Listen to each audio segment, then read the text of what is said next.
This is Valley News Live at 5. Still happen this year. We start getting some showers, but right now the forecast is just so bleak that. But it could be wrong. You know, maybe we'll get a rain. Good evening, everyone. Governor Tim Walz spent the day in the Crookston area to see the devastating effects on this year's harvest and speak with farmers who are struggling. Valley News Team's J.C. Dodd was there and brings us more on what's being done to help.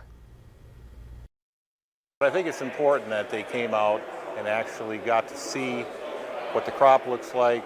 Jim Reitmeyer has been a Minnesota farmer for 55 years. He says the only time he's dealt with a drought this bad was in the late 80s. He says it was crucial for Governor Walz to see just how bad the dry conditions have gotten in case they lead to crop shortages and income trouble. Just a 1-2 gut punch on this heat and no rain. Ag Commissioner Tom Peterson says this visit was so they could see the firsthand effects and request aid from the USDA. And it's not just the farmers who are struggling, it's ranchers too, who Peterson says many have begun to run out of hay for their cattle. You know, being half or less what it was for many farmers, they don't have that forage to feed to their animals. And with the dry air and hot temps expected to continue in the short term, Reitmeyer says the farming community is having to rely on each other. Yeah, we got to stick together through this, and we will. While everyone hopes this is a once-in-a-generation drought, Reitmeyer says he is staying optimistic about now and the future. Well, there's always next year, and that's the way you have to look at it. You can't dwell on just what's going on in the short term. You have to look at the long term. Been at it for a long time, and things even out. In Crookston, J.C. Dodd, Valley News Live. Not only are the crops stressed these days, but so are the farmers. While in Crookston, Governor Walz addressed the struggles farmers are facing with their livelihood in jeopardy. When we're talking mental health issues, that ought to tell you where the situation's at, because this is a resilient group that's been through a lot, but this is getting to get pretty tough. The governor told the farmers to seek help if they need it and urged them to lean on their neighbors and the community for any help they need. Some rain may be coming for some of us. Hutch joins us with details on a first alert weather day for tomorrow. Hutch? Thanks so much, Stacy. Good evening, everyone. As we head into the evening tonight, we have very little in the way of weather woes. We are hot, so we do see some sun, and that smoke has improved as well. But for Friday, we're declaring that a first alert weather day because we have a risk for some thunderstorms. That's a good thing. They'll bring beneficial moisture, not to all, but to a few places. And a couple of these storms in the yellow areas that you see on the map here could be severe, and that's basically all areas. Any storms that form tomorrow have that potential for making hail up to 2 inches in diameter with damaging wind gusts. Those are our main two concerns. Want to take this opportunity to point out a couple of things that are going to be new here in the very near future. The National Weather Service is going to begin issuing destructive thunderstorm warnings. What's the difference between a destructive thunderstorm and an ordinary thunderstorm warning, you might ask? Well, we're here to let you know. Baseball-sized hail or larger, those storms are destructive. Damaging wind gusts over 80 miles per hour are also destructive and, in fact, life-threatening, and that is why the distinction. Very few ever get to this level, and those storms, when they do, we want to make sure that you're aware of them, and so the National Weather Service will be issuing these warnings. They'll go right to your cell phone. That cell phone's going to start buzzing and shaking like it does with an Amber Alert, no matter where you are in the country. All in all, as we head into the late day hours tomorrow, we'll be watching for thunderstorms. I'm not anticipating that we will see hail that large, but we'll keep you apprised of the information and have hour-by-hour details coming up here in just a couple moments. All right. Thanks so much, Hutch. Sanford Health is now requiring all of its employees to get vaccinated against COVID-19 by November 1st. The hospital's vice president says it's to keep employees and patients safe, especially as variants continue to circulate. Dr. Doug Griffin says the deadline coincides with staff getting their flu shot. Staff will still be able to opt out of the vaccine based off of religious beliefs and medical reasons. He also says a decreased community spread of COVID-19 and a highly vaccinated staff can lead to the end of the health system's mask mandate. Frankly, we're far from that at this point in time, and it's been increasing a little bit, far from the levels that we have. But that'll be the threshold. I can't name when that point will be, but this is really will be our major opportunity to influence that. We'll be having a highly vaccinated staff. Sanford says more than 90% of their clinicians are vaccinated, but only about 70% of nurses. At this point, Altru is not planning on implementing a COVID vaccine requirement. Still no word from Essentia. Take a look at this video. Flames shooting into the sky after multiple garages caught fire at an apartment building. That happened overnight at 14th Street and Oak Manor Avenue. That's just behind our Valley News Live studios in South Fargo. 5 vehicles are destroyed along with everything that was inside the garages. Several people at the scene told us the fire started as someone was trying to jumpstart their car, but Fargo Fire hasn't confirmed that. Once crews had that fire under control, a second fire was reported just a few blocks away. The fire marshal says they are not related. This one happened inside an apartment building, and firefighters say someone left a door open, causing smoke to fill the hallway. Residents were jumping from second-floor balconies to escape. 3 people need to find another place to stay tonight, but no one was hurt. The Moorhead woman accused of holding up a small-town North Dakota bank earlier this week planned on robbing a second one.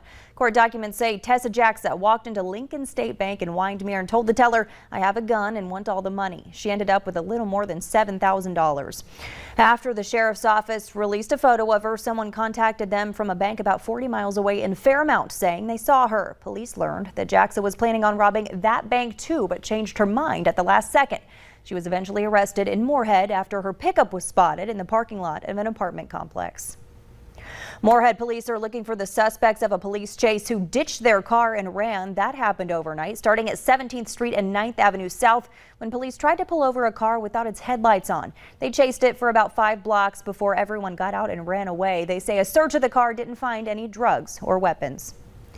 Officials in Otter Tail County are investigating a fatal ATV crash that happened last night in rural Wadena. Police say a 39-year-old man was driving down a dirt road and lost control. Responders found him in a ditch and performed CPR, but they weren't able to save him. House Speaker Nancy Pelosi explains why she's rejecting 2 of the Republican appointees to the January 6th investigating committee. Because of her decision, the minority leader pulled out the other Republican members he chose for that committee, including North Dakota's Kelly Armstrong. The speaker calls the investigation into the attack on the Capitol deadly serious. She says past statements and actions of the congressmen she rejected, Jim Banks and Jim Jordan, would make it ridiculous for them to serve. These people are going to act up, cause a problem. And people said to me, put them on, and then when they act up, you can take them off. I said, why should we waste time on something as predictable? Armstrong and the others may be pulled if Banks and Jordan aren't allowed back on. The committee holds its first hearing on Tuesday. Amid intense debate over whether Americans should mask up again, the White House today says that's up to the CDC. Several local governments are instituting their own mask mandates, and some businesses are starting to ask for proof of vaccination. Reporter Alice Barr has the latest.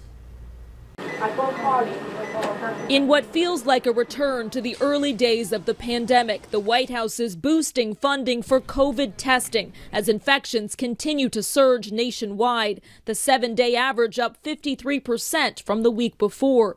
High demand at this Massachusetts testing site where even the fully vaccinated are coming in after traveling. Now that we're back, we wanted to make sure. As the highly contagious Delta variant spreads, breakthrough infections among the vaccinated are increasing. By no means does that mean that you're dealing with an unsuccessful vaccine. The success of the vaccine is based on the prevention of illness. The CDC says more than 97% of patients hospitalized and nearly 100% of those who've died are unvaccinated. In Los Angeles, many bars are now requiring proof of vaccination. In Las Vegas, all city workers now have to mask up indoors. New Orleans asking everyone to wear one inside. For now, the CDC not changing its guidance, urging masks just for the unvaccinated. We are always looking at the data as the data come in. And as schools weigh mask requirements for the fall, a New York sleepaway summer camp offering a cautionary tale. More than 30 campers who are too young to be vaccinated testing positive. And there's news today. The NFL has informed teams that if a game is canceled because of a COVID outbreak among unvaccinated players and the game can't be rescheduled, the team with the outbreak will have to forfeit. There have now been 100 cases of a rare neurological condition among people who got the Johnson & Johnson vaccine. That's the latest from the FDA. Nearly 13 million J&J vaccines have been given. Out of the 100 cases reported, 95 people had to be hospitalized and 1 person died. Earlier this month, the FDA updated the vaccine label to warn of the possible risk. Meanwhile, new research suggests the Pfizer and AstraZeneca COVID vaccines are effective against the Delta variant. Scientists found that 2 shots of the Pfizer vaccine were 88% effective against symptomatic disease caused by the Delta variant, and the AstraZeneca vaccine given in 2 doses was 67% effective. However, experts say the effectiveness was notably lower against Delta following a single shot, 36% for Pfizer and 30% for AstraZeneca. Many websites were knocked offline earlier today, including ours. FedEx, Delta, and McDonald's are just a few others that were affected. Still no word on the cause, but everything appears to be back to normal. Many people are excited for the opening ceremony of the Olympic Games. Later on Valley News Live at 5, we'll tell you why some athletes are worried. Coming up next, the heat is on. Temperatures soaring into the upper 90s and even triple-digit heat out to the west. Right now, Bismarck 105, 101 in Pierre. We'll talk about this and your risk for storms on a First Alert Weather Day tomorrow. Coming up next.